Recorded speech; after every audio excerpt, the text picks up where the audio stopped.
true success does not come from chronic stress. True and long lasting sustainable success comes from fueling your ambition with strategic self care. Welcome to this Burnout Q&A, Sign, Symptoms and Solution. I'm so excited to introduce you to the very first episode in our 4-part Burnout mini-series. Over the next 4 episodes, we'll be tackling burnout from all angles: physiological, professional, and psychological, so that you can recognize, prevent, and recover effectively. Today, we are going to take a deep dive into the most common questions I receive about burnout. These are real questions from listeners just like you. But before we dive in, I have a quick invitation for you. If you've ever wondered about your own burnout risk, I've created an exclusive burnout quiz just for you. It will only take a few minutes and it will help you evaluate where you stand. So make sure to head to my exclusive burnout quiz, follow the link in the description below, and take your quiz to find out where you're at vis-a-vis your burnout. Now let's dive into the Q&A. First question: what is the difference between burnout and stress?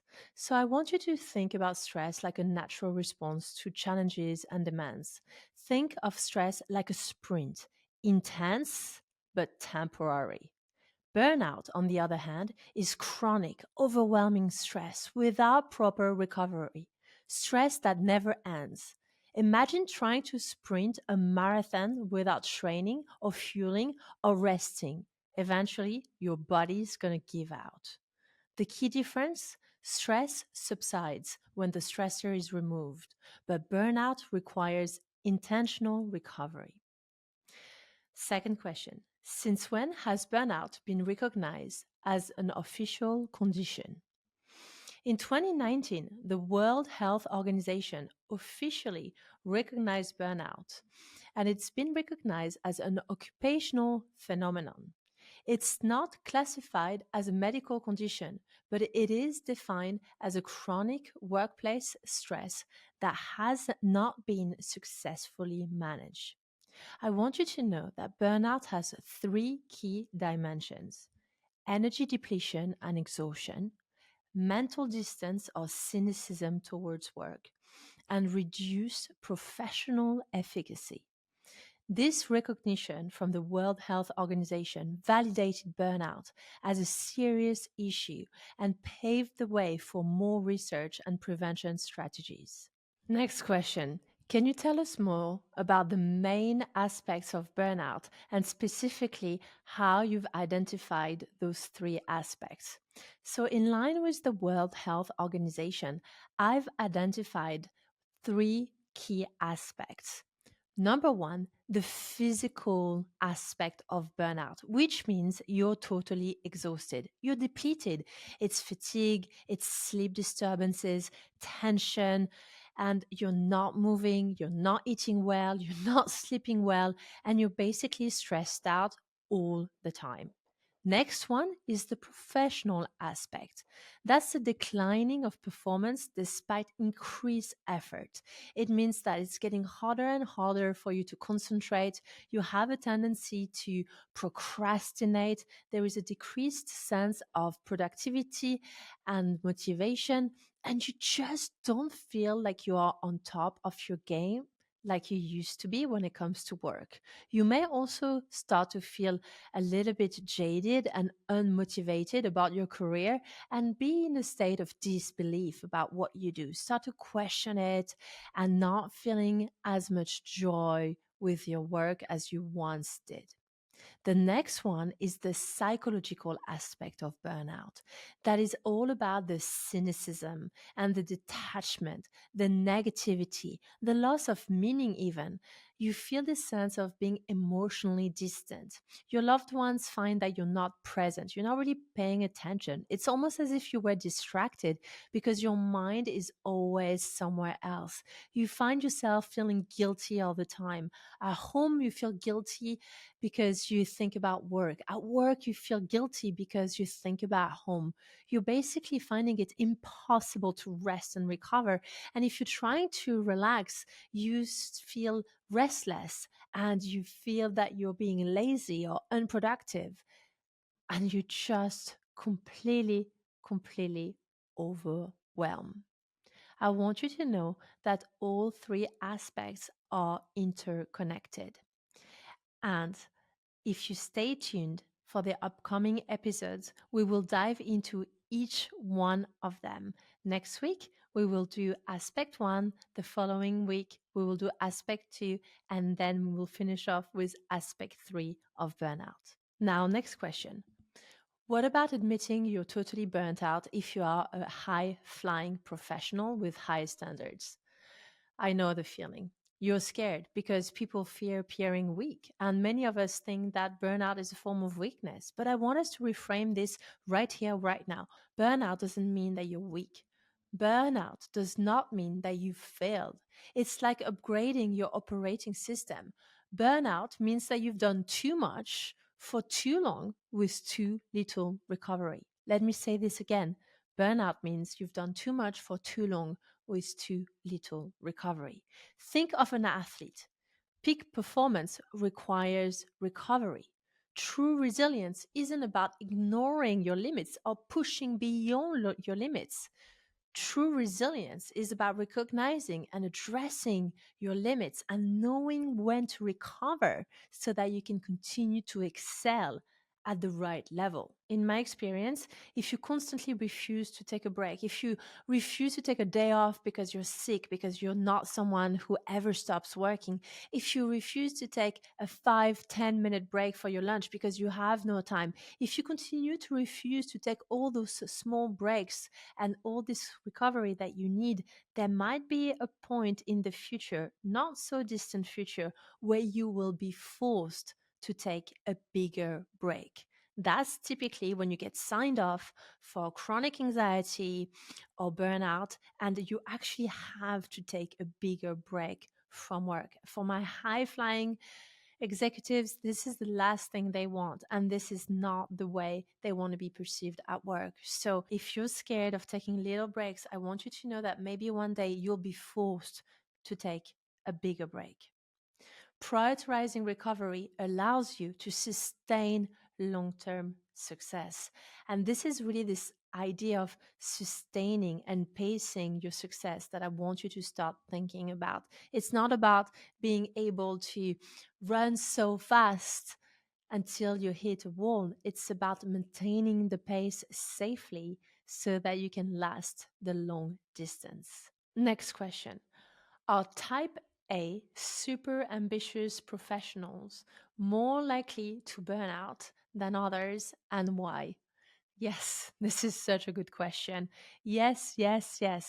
Those personality type A traits, perfectionist tendency, and strong achievement orientation are absolutely at higher risk of burnout because it's in our nature. And I know the type because I am the type. These qualities are what I call a double edged sword because we're driven by excellence.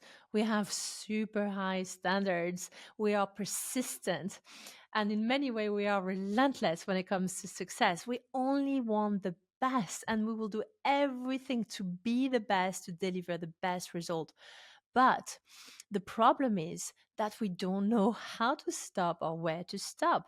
We set the goal constantly higher and higher, and we keep moving the goalpost without thinking about whether or not this is really within reach or whether or not we have time to recover before we reach that goal. We just push through discomfort without ever taking time to pause, reflect, reconsider, and recover. The good news, once you understand the performance benefit of being a sustainable professional, meaning doing what you do in a sustainable way, you can reframe self care as a strategic necessity.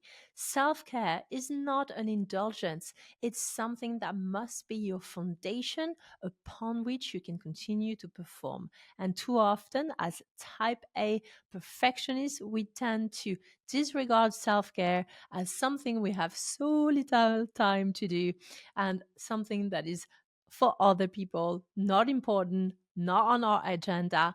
And when we sacrifice and neglect our self care for years and years and years, one day, sooner or later, we burn out. Next question. What other aspects of life does burnout impact beyond work? Well, just about everything. I actually can't think of an aspect of your life that's not affected by burnout. First, your relationships. My previous marriage totally broke apart when I burnt out. It's really hard for marriage to last when you navigate burnout because you have less emotional bandwidth. You just have decreased patience. Sometimes you even feel a sense of social withdrawal and you don't really even want to be with people that you love because you're exhausted, you're tired, you don't have the capacity to think about what they need, what they want.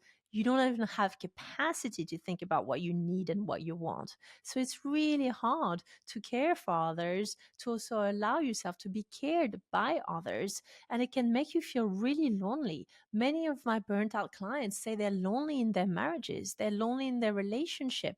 They have a team of 100 or 1,000 co-workers globally and they're lonely. Isolation can be a feeling that is real. Even if you are surrounded by people physically, you can still feel lonely. The next thing is your physical health. You know, you could have a compromised immune function, you could have disrupted sleep, maybe you catch a cold or a flu really easily, you're always sick, you have digestive issues, you have GERD, reflux, increased inflammation, you also have higher cardiovascular risk. Everything in your body is affected by this chronic stress. You're just sicker more often. You don't have the energy and you just feel that you have all this chronic pain, maybe your neck, your back, your wrist, your shoulder. It feels like you are carrying the weight of the world on your shoulders and you are totally depleted. Then there is also the cognitive function. That's what I call the burnt out brain. And the burnt out brain is real. You have memory issues, you have decreased decision making ability, reduced creativity. Creativity, what is that? Right? You don't even feel that you can really have fresh ideas. It feels like you have brain fogs and memory is not the same as it used to be and you procrastinate. Have you ever noticed the more you have to do, the more you procrastinate? And it's like you almost look for this last minute drama to keep the chronic stress on the rise, and then more stress, more drama, more procrastination, more anxiety, less sleep, etc. You know this cycle? Throw in a couple of extra espressos and extra glasses of wine and you have a burnout cycle. The next aspect is financial well being. A lot of my clients see decreased performance on that aspect, being a little bit not as mindful as before in terms of their spending, shopping a lot more, missing opportunities in terms of investment, doing mindless spending, or actually spending money whenever you feel stressed or anxious and not being as disciplined with your savings or your investment prospects. The next thing that can happen when you burn out is the sense of identity and purpose. It feels like you're somehow disconnected from your values. You're starting to question your career choices. You think, am I in the right industry? Am I doing the right thing? A lot of the time, my clients say, I want out. And I say, out of where? Out of what? And they don't know. They just tell me, I want out. I want to hide. I want to run. I want to not have to wake up tomorrow morning and do the same thing all over again. And it's not a clear sense of direction. It's a clear sense of you don't want to continue to do what you're doing right now at the pace you're doing it at. Burnout doesn't just stay at work, it spills into every single aspect of your life. It may even spill over your libido. It may be that you don't even have the energy to be intimate or the desire to be intimate with your partner, husband, or wife because you're just too exhausted to even think about it. I actually asked one of my clients the other day in a very deep and meaningful coaching session, and she laughed and said, I don't even have time to think about it, let alone do it. Think about that for a moment. What is it that you don't even have time to think about? Next question. Can you recover from burnout without changing jobs or reducing workload? Yes, yes, and yes.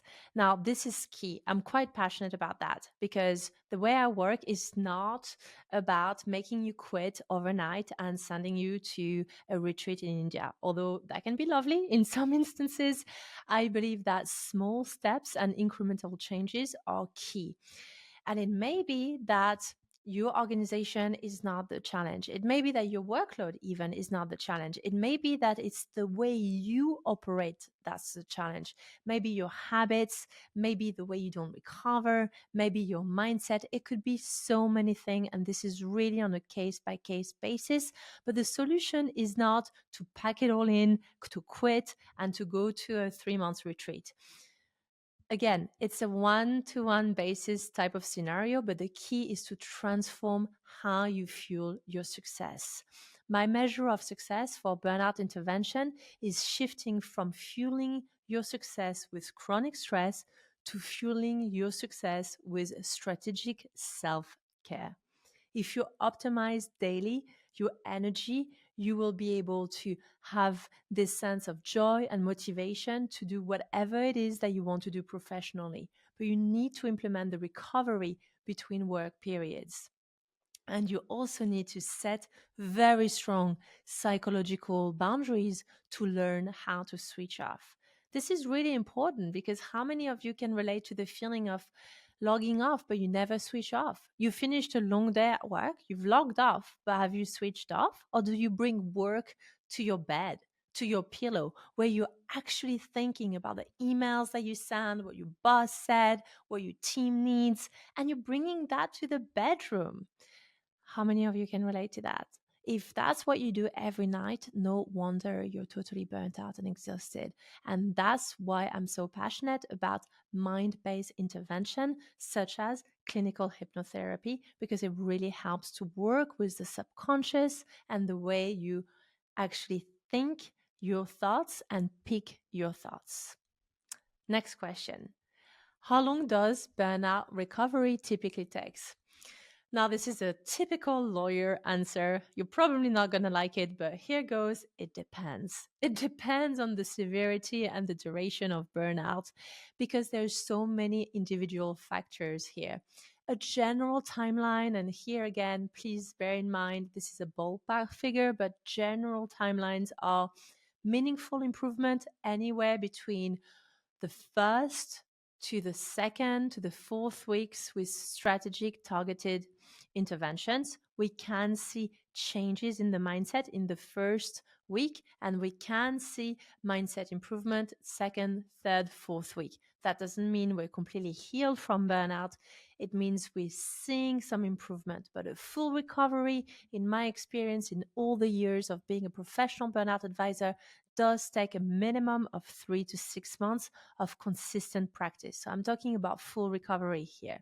Now, in severe cases where there's been multiple cycles of burnout, so we're not just recovering from one burnout, we're recovering from a lifetime of burnout cycles that can go upwards to 9 to 12 months for a recovery period. Just bear in mind that recovery is not linear, meaning that you can expect setbacks, plateaus, and moments of doubt. Small changes can create quick improvements, but the key is consistency with the right techniques and the right support. I would urge you to not consider embarking on a burnout recovery or a burnout intervention on your own. You need support to do that, and having a guide, a coach, a supporter, a cheerleader is key to get you to change in a way that is sustainable. Next question. I talk a lot about burnout. Yes, no, just a little. Is it because it comes from personal experience? Yes, it is. For many of you that know my story, you will know that I used to be a litigator and I burnt out back when I was in practice. Now, I was quite a high flying lawyer. I was working at a wonderful law firm, very prestigious firm, great team, great clients. And weirdly enough, I actually love the things that you're not supposed to love. I love the long hours. I even weirdly love the all nighters because I love the adrenaline. I love the drive. I love to serve clients. I love the fact that we were global. I love the fact that we had an international footprint. But what I didn't realize back then is that I sacrificed all my personal relationships.